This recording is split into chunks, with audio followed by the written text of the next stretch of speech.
Salam sejahtera bagi kita semua. Semoga kita dalam lindungan Tuhan Yang Maha Esa. Yang saya hormati, Bapak Juniper SPD MPD selaku dosen pengampu mata kuliah Bahasa Indonesia dan teman sekalian.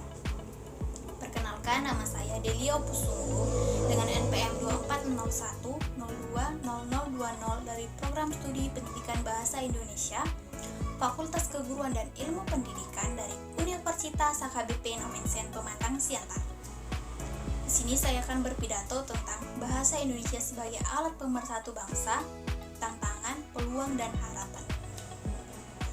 Bahasa memiliki peran sangat penting dalam alat komunikasi manusia dalam berinteraksi. Bahasa Indonesia adalah perekat yang menyatukan ribuan pulau, ratusan suku, dan beragam budaya di Indonesia. Pada Sumpah Pemuda 1928 mengikrarkan berbahasa yang satu, bahasa Indonesia. Hal ini adalah bukti nyata bahwa bahasa Indonesia bukan sekedar alat komunikasi, melainkan identitas nasional yang harus dijaga dan dilestarikan. Namun, bahasa Indonesia sebagai alat pemersatu bangsa memiliki berbagai tantangan, seperti pengaruh bahasa asing dan kemajuan teknologi. Hal ini menyebabkan banyak istilah-istilah yang ia dapat dari media sosial yang digunakan dalam kehidupan sehari-hari. Hal ini menjadi tantangan dalam pengaruh bahasa Indonesia yang baik dan benar. Selanjutnya adalah penggunaan bahasa daerah yang kuat. Kita tahu bahwa Indonesia memiliki 700 bahasa daerah yang tersebar di Nusantara. Di sisi lain, hal ini memang baik untuk menjaga nilai-nilai tradisi budaya di daerah tersebut.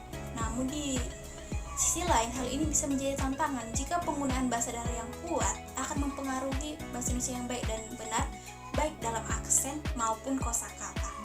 Selanjutnya adalah kesenjangan sosial. Kesenjangan akses pendidikan yang masih kurang, terutama dalam daerah terpencil, adalah hambatan menjadi sebuah tantangan.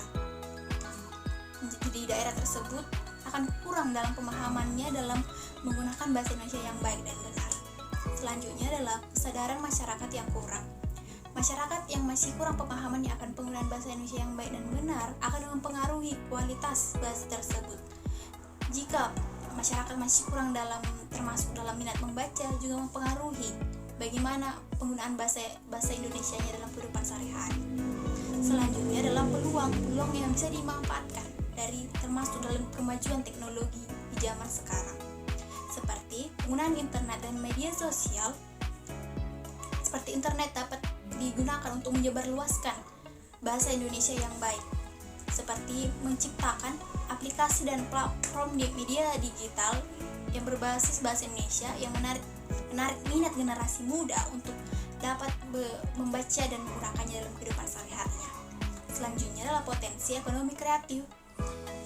Kemajuan teknologi di zaman sekarang akan dapat mempengaruhi pasar global.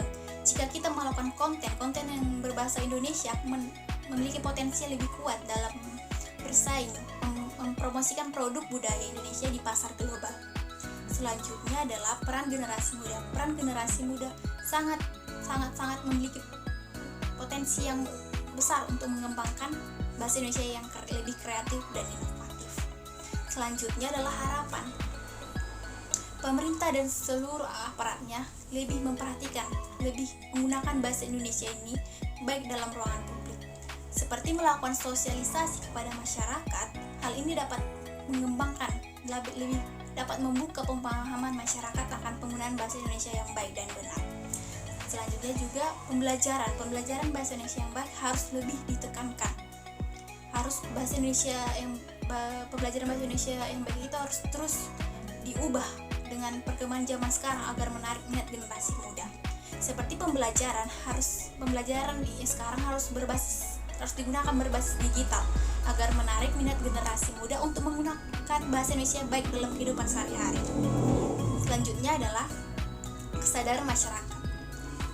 Harapannya semoga masyarakat lebih menyadari bahwa bahasa Indonesia bukan sekedar alat komunikasi, melainkan identitas nasional dan jati diri bangsa.